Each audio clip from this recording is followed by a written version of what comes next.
The battle for the low-cost electric vehicle is finally underway after all of these years of working at Electroheads. I can finally say that there are electric vehicles in the market that are hovering around the £20,000 price tag. I mean, we've already seen the Dacia Spring, we've got the Leapmotor T03, the Fiat Grande Panda, the Renault 5, the Hyundai Insta, and they are all hovering around or even under the £20,000 mark. And now Citroen are coming in hot with their brand new 4th generation E-C3. This is going to be retailing from just under £22,000, and this is all under Citroen's mission to make electric vehicles accessible for all. But let's not forget about the beloved Citroen E-C3, a small electric vehicle that I am just obsessed still after all of these years. Of course, yes, it's a quadricycle rather than a car, and it is a 2-seater rather than a 5-seater, but Citroen really did pave the way for making electric vehicles affordable. And this E-C3 behind me is the first European designed, first European built electric compact hatchback. All right, shall we take a look? The new all-electric E-C3 will be available to UK customers in a streamlined lineup with 2 trims, Plus and Max. They come with an impressive level of standard equipment including Citroen's advanced comfort suspension, their new head-up display, electric door mirrors, rear parking radar, cruise control, manual air conditioning and 6 airbags. Plus models have 17-inch alloy wheels, Citroen's 2-tone paint with contrasting roof, decorative roof rails, front and rear skid plates, the 10.25-inch colour touchscreen with smartphone mirroring, Citroen advanced comfort seats, auto wipers, power folding and heated door mirrors, leather effect steering wheel, 60x40 folding second row seats and driver seat adjustments. Top of the range Max versions additionally add LED rear lights, rear privacy glass, enhanced seat textiles, automatic air conditioning, wireless charging, rear camera, electrochrome rear view mirror and rear power windows. No worries. Let's talk exterior. So this car retains a compact footprint at just 4.01 meters long and 1.76 meters wide. Now, you'll notice there are some new design touches, including the brand new Citroen badge, which, yeah, I think looks nice. We did see this on the Ollie concept when they previewed that, so this isn't a particularly new thing to see. You'll see the same design is actually put into the trim here above the wheel. They've kept the design fun like they have with like the Ollie and the Ami and these little things here. Now these are colour clips that are actually interchangeable, so you can change the colour of these. You've got another one round the side just here, which, you know, it's fun, it's playful, and that's who Citroen are. No, it's not necessary, but we don't always need necessary. 17-inch wheels come as standard, whether you get the Plus or the Max. The car itself is 1.57 meters high, which is excluding the roof bars, which makes it taller than its predecessor. But as you can see here with the height, it's got more of an SUV ground clearance to make access easier and also gives more room for suspension, which I'll talk about a bit later. The new E-C3 is the first car from Stellantis to feature their brand new BEV-focused smart car platform. So this is the platform for the car that has been designed to not only cater for battery, but also for hybrid and ICE. But of course, we won't be talking about those because this is a fully electric channel. Otherwise, we'd be called petrol heads. But the battery that is sitting on this platform is an LFP battery, which might be new information to some of you. So there are generally 2 different kinds of battery that are used with cars. It's either lithium-ion battery or the one that this one has, it's LFP. These types of batteries are far cheaper to make, and part of the reason of that is because they don't require the tougher materials needed to make lithium-ion batteries. So for example, there is no cobalt whatsoever in LFP batteries, so it's a little bit more environmentally friendly when it comes to making the battery itself. However, they are slightly less energy dense than lithium-ion batteries, so that does reflect in the range that this car has, which is up to 199 miles on one charged WLTP. Hence why you do see LFP batteries more generally in more affordable, less rangy cars. All right, let's take a look at the interior. And despite this being quite a compact car in terms of its measurements, it does feel lovely and spacious in here. You've got a lovely wide windscreen in here which Citroen have been pushing in their briefing, which is great because it does feel really open, really spacious, despite there not being a sunroof of any means. But this whole interior has been described as the Sea Zen Lounge. No, really, that is what Citroen have coined it. So in terms of design, a couple of really important things to talk about. So first and foremost are the comfort seats. So they have added extra foam to make them extra comfortable, and they really do feel lovely. It is like sitting in an armchair, and that's what the E-C3 has always been really great at, is feeling comfortable. In fact, not only are they more comfortable, but not only are these seats more comfortable, but you actually get a bit more headroom as well, because Citroen have extended the height of this vehicle. So you get 30 millimeters more precisely. So as you can see here, there is lots of lovely headroom here for a 5'10" gal. I think the interior looks really nice. It's really clean. Remember, this is the Max that I have today. So this is the top of the line version that you can get. There's this kind of material bottom half of the Zen Lounge, which they say makes it feel more comfortable, more plush. And then at the top here, you have kind of everything you need in terms of your tech, your head-up display here, which I'll talk about when we drive. It's sort of flashing with my camera here, but it's all very smart and simple and clear, and I know exactly what I need to do to get to where I need to go. Navigation is nice and clean. You've got your climate control here, which is all buttons, which is great, and a very simple selector here for your drive, neutral, reverse, and park. Hello, you're right. Did you get it? Yes, I did. Thank you so much. I appreciate it. You have a good day.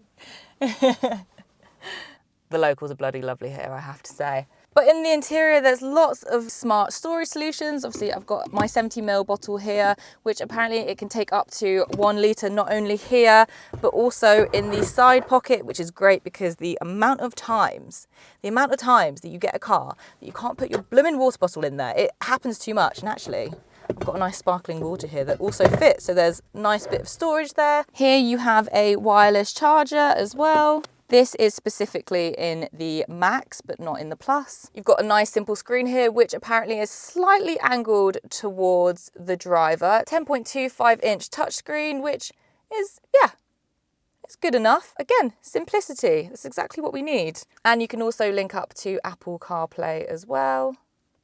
You've got their new compact steering wheel, which is very easy to manage, and nice, simple buttons and knobs here just to change into what you need, different modes, yada yada. Oh, this is too wholesome. Oh man. I'll have a sit in the rear to see how the headspace and legroom is there. I've been absolutely surrounded by sheep. They are loving the car. They're coming to take a look. Oh, I'm surrounded. However, okay, let's look at the space in the back of the E-C3. So I have set up the driver's seat exactly how it would be if I'm driving. So in fact, let's look at that leg room. That's fantastic. I'm a particularly leggy 5'10" person as well. So that is a really big deal, actually. There's some nice smart storage solutions in here as well. You've got your charging at the back here. You've got a 12 volt down here in case you need it.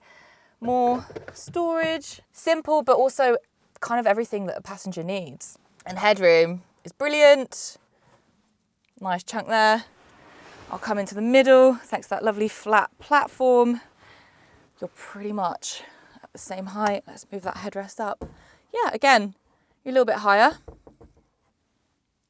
but still really nice amount of room. So you can fit 5 adults in here comfortably. We've also got ISOFIXes here in the car, so should you need to put in a baby seat, that's great. And there's a 60-40 split.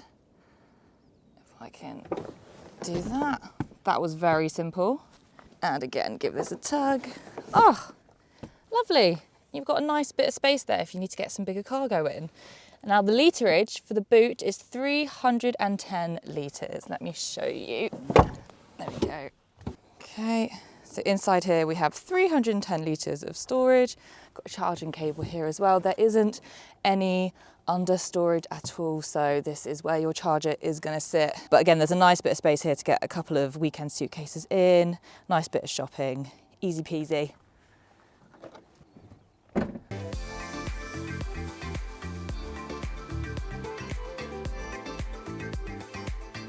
First impressions of driving the E-C3, well, it's exactly as I thought it would be. Now, I did drive the E-C3 many years ago, and the key things that stood out to me with the car then, it was about comfort and simplicity, and that definitely does still apply. However, you can really feel that there is an upgrade in terms of how the interior feels, how the driving feels.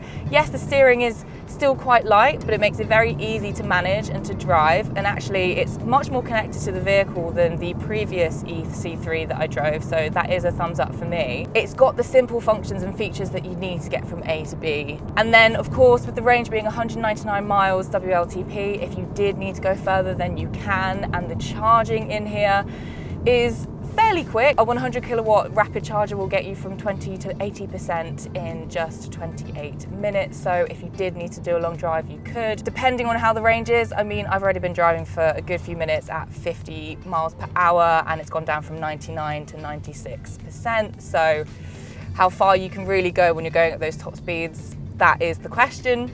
Oh God, it stinks. Whoa, we are in country farmlands. Wow. I have not smelled that smell in a while. I just have to check I haven't just pooped myself. Oh my God, that is pungent. I will try and continue. Now, I'm going at 42 miles per hour in a 50 mile per hour speed limit, and the car is beeping at me and saying 50, 50. I don't know if that's telling me to speed up. After more driving, I realised it's the speed limit recognition, which is a touch annoying. But thankfully, you are able to switch the sound notification off via the settings in the touchscreen. But Citroen rave about the comfort of their cars, and it is very comfortable. I'm going over some divots and some drains on the side of the road here, and it just glides over them. So I can really see this being great if you're in the suburban area. You've got speed bumps that obviously you need to get over quite often. There's definitely potholes. So the driver and the passengers can all be comfortable. And in particular, Citroen have talked about their advanced comfort suspension and their advanced comfort seating. So this is all the latest gen suspension comfort additions that they've put into this brand new vehicle. It is very comfortable. And for someone like me, who I'm not looking for the fastest car, the biggest torque, I feel very comfortable and quite safe and secure driving this. Okay, so I'm on a completely straight road, it's absolutely clear, and I'm just gonna do an acceleration test to see how long it takes to get me to 62. Are we ready? Go! Okay, yeah, the acceleration is not left to be admired. I'll give you that. There we go, and we're at 60. That was probably about 11 seconds, right? But again, high power, you just don't really need it when you drive around the city. Oh, I missed it. Oh, I missed the turning. Right, let's see if this navigation does well to reroute me. Okay, it's taking me. Okay, I'm gonna get the second exit. So I am using the Citroen navigation system. It's clean, it's simple. Again, simplicity is definitely a word there. Here in front of me, they've got this new head-up display that they talk about. It doesn't project onto the window screen like an actual head-up display would, but it's just giving you all the information that you need in terms of your speed, what the speed limit is, what mode of driving you're in, how much battery you have, the temperature, how much mileage the car has done. There's no navigation up on this head-up display, but there is everything that you need right here. And actually, because it's so close to your eye line anyway, it's great. Apart from I did just miss a turning, so maybe not. But the E-C3 has been a very popular car for Citroen, the most popular model for them. So this is a really important car for the brand, and I think they've done a really nice job of updating it. Everything is very clear, it's very easily reachable, everything makes sense, it's not confusing in any means, and this is something that I do find with all these luxury electric cars. I mean, they are fab to drive, but oh my God, it can take about 10 business working days to understand how on earth you use the system. You can just get in it and go and make it simple. This is something that like my mum could definitely like get the hang of, you know? And that's important. I think the key thing here with the E-C3 is making sure that not only is this car accessible in terms of its price, but it's accessible in terms of people being able to use the damn thing. They're clearly really proud of what they've done, and I think they should be. I think this is a really lovely option for something that starts for just under 22. Citroen have very clear messaging here about what they want the E-C3 to be. They want it to not only be simple, not only comfortable, but also accessible. And I really do feel like they have ticked all of those boxes. Daring was also a word that was thrown in the briefing this morning. And whilst the E-C3 doesn't look or feel daring in its presence or sense, actually Citroen are being quite daring in what they are doing with their strategy.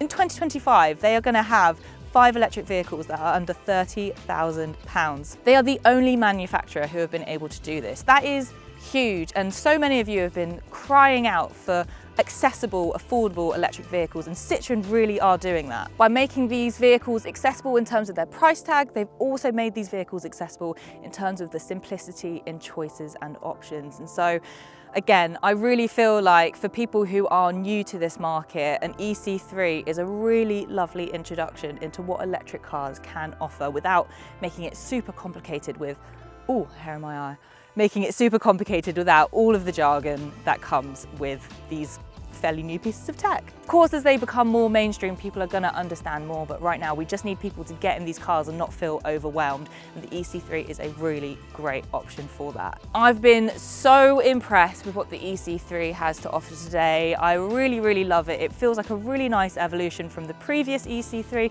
also a really nice evolution from the beloved Citroen Ami. This is a 5-seater proper car ready to get you about the town and further afield should you need to now and again. But anyway guys, I would love to hear your thoughts on this one. Let me know down in the comments if you have enjoyed the video. Make sure to hit that like button and don't forget to subscribe if you are new here, because if you made it all this way then you are definitely an Electrohead, and I'll see you for the next one.